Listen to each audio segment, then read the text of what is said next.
Ini sebenarnya random, tapi aku mau sekedar sharing aja sama apa yang aku alamin. Buat kalian yang sering overthinking tentang hidup, mungkin juga ini akan relate. FYI, sekarang aku 23 tahun. Nah, ini semua tuh berawal waktu aku zaman SMA. Jadi waktu SMA, aku tuh takut banget memasuki fase dunia kuliah. Kayak setelah itu tuh memasuki fase-fase dewasa gitu kan.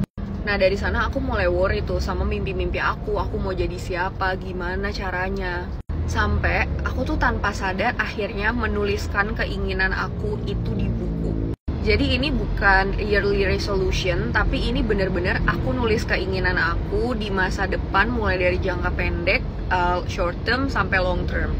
Contoh keinginan jangka pendeknya itu sesimpel minggu depan aku mau ulangan dan aku mau dapat nilai 85.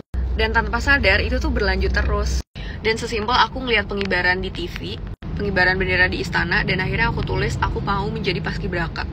Nah, semua mimpi-mimpi aku itu, mulai dari yang jangka pendek sampai jangka panjang, itu setiap malam sebelum tidur, itu bener-bener aku bayangin.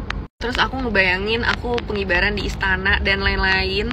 Bener-bener aku visualisasikan setiap malam sebelum aku mau tidur. Dan kalian tahu nggak, itu semua kejadian. Akhirnya berlanjut terus, aku bener-bener nulis, aku mau masuk UI, aku mau dapat beasiswa, aku mau financial freedom.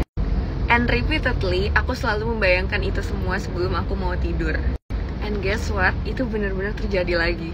Sampai akhirnya setelah masuk dunia kuliah, aku baru tahu kalau itu the power of law of attraction. Jadi law of attraction yang aku pahami ini merupakan hukum ketertarikan antara pikiran kita dengan kehidupan kita. Jadi ketika kita cenderung berpikir positif, maka kehidupan tuh akan mengikuti juga. Nah, itu berlaku juga sebaliknya. Nah, jadi gimana sih cara kerja si law of attraction ini? Menurut buku yang aku baca, pertama kita harus mensyukuri apa yang terjadi di hari ini. Simply seperti hari ini kalian tulis, kalian masih hidup, kalian masih bernafas, masih bisa berangkat kerja. Terus yang kedua, kalau kalian punya keinginan, itu benar-benar kalian tulis dan kalian visualisasikan di pikiran kalian.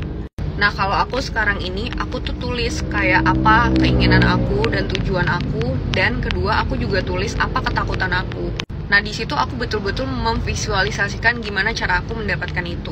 Kalau tentang hal positif, aku memvisualisasikan gimana caranya aku mendapatkan itu. Dan kalau tentang hal negatif, gimana caranya aku menyelesaikan itu. Dan dari dulu secara tidak sadar, aku juga selalu menuliskan kata-kata afirmasi positif untuk diriku sendiri.